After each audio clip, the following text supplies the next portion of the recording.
I used to work at a middle of nowhere McDonald's just right out of Port Richmond, Virginia. Spooky, right? But a few months ago, something terrible happened to one of the staff that for some reason justified erasing the place off the map.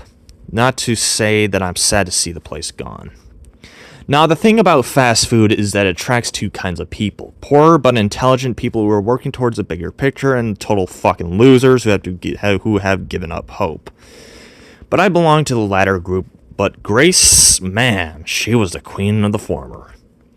When we both started together about 8 months ago, I knew straight away that this girl was so far out of my league. She was so cool and down to earth and beautiful. She had this way of just accepting people and finding a way to admire them. No matter the person, it didn't matter that she was beautiful, educated, and better than me in every way. When you're the standard suburban moms set their kids not to be, you don't come across that kind of acceptance every day, After months of working together, yeah, we got close. Not what you're thinking. So it must have been around mid-June or something, and we'd both been working the drive-thru together for a couple of weeks. When you spend a large portion of your life serving an even larger assholes from tiny windows, you get real familiar with the view. From my box, you could see the grass hill that separated the drive-thru from the road, said road, and beyond that a Walmart parking lot. I spent so much time staring out of that window, I even started to recognize the cars that drove by. But after my first few weeks, there was one in particular I started to look out for. I thought it must have been some ex-con jitters or growing up where I did, but I just started to get a real bad feeling about this car as the few days went by. It was an old Ford truck, one of the 87 F-150 models. Once upon a time, it would have been a real beauty, all bright reds with the white stripes down in the middle. Now the red body of the truck was rusted beyond recognition, and the white stripes was sickly yellow like rotting teeth. The windows of the truck were the only thing that survived the past 20 years, unscathed, as they were clearly not standard. The whole truck was so heavily tinted I couldn't understand how the thing was still on the road. The cops are really around here, or maybe it's just my experience. Anyway, the first time I see the truck, it's just parked in the lot across the opposite road. Nothing unusual about that other than the weird chick look to it. It was just a car in the lot, probably. The next day from my booth overlooking the drive-thru, I see the car again and again and again. Maybe I saw it maybe I saw like 30-40 times that day. I think it's just some weirdo driving in circles for some reason. Suffice I say at this point, I'm starting to get real suspicious of this truck. But it was looking quiet that night, but the manager was always up my ass if I left the post. So I gave Grace a quick text and asked her to watch the window out for me when I went to take a piss. When I came back, I asked her about the car and she got damn quiet. Said that a couple of minutes after I left, she saw the car come down the road and hit the brakes for apparently no reason. She said it stayed there for doing nothing in the empty road, and it felt like that whoever wasn't there was looking at her. I guess it freaked her out when I told her that it was seeing it around, as well as because she went back to work, went home, her shift finished. It was the first time I'd see her anything less offensively happy. The next day, Grace didn't show up, so I covered her drive-thru shift. There was a big QE that evening, so instead of looking out for the truck, I was real focused on working through the white trash piling up along with the drive-thru. So focused that I didn't notice the truck would come to the window. No one had taken any orders from the driver, so as far as I could see, it's just driven up out of nowhere. So the truck stops at my window, and when I finally notice it, I can't even fucking breathe. My eyes are locked onto the tar black window, straining for a sight for the driver, but I can't see shit. I just get this feeling that I'm staring down a barrel of crude oil and something that's staring me right back at me. I don't know what else to do, so I'm just having a staring contest with this motherfucker at the window.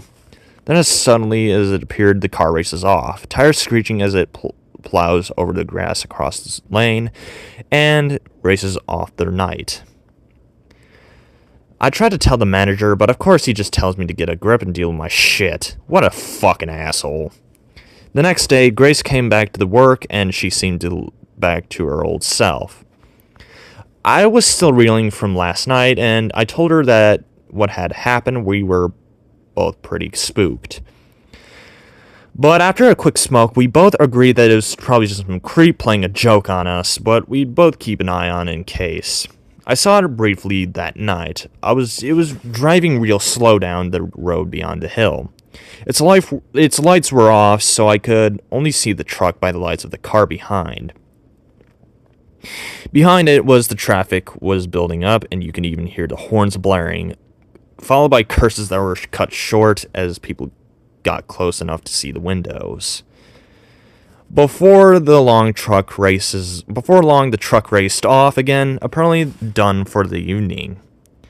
When time came for my regular nature break, Grace was happy to take my spot again. That was the last time I saw her. It must have been gone 2 minutes, but at most, by the time I had returned to the window, Grace was just gone, and the sound of screeching tires pierced the night. I ran back into the back and called the police, told the manager what I thought would happen, and pushed my way into the office to look at the security tapes. The manager was busy hollering about regulations beyond the door, but I didn't really give a shit. As I turned on the computer and set up the tape, I had saw what happened. The cameras had picked up everything. On the screen, it's played like a bad horror short. The truck rolled up out of nowhere as soon I had gone off, and with the lights off, Grace had seen it too late. She tried her best to get out of there, but before she could even get out, and I cannot believe I'm fucking saying this, something came bursting out from inside the truck. 2 long black arms, so thin and sinewy, they seemed more like dead branches than limbs thrust from the darkness where the driver's window should be and wrapped themselves around Grace's mouth and torso. To reach that far, they must have been 6 feet long, at least. It was over in about 2 seconds. Grace was pulled head first from the drive-thru into the window, and that never fucking opened, and was just that. The police closed the whole joint after they took my statement. All of us, including the manager, got let go so fast they actually had to pay us unemployment. We've been looking for her for ever since. It's been 6 months now, and it turns out Grace's family are incredibly awesome people.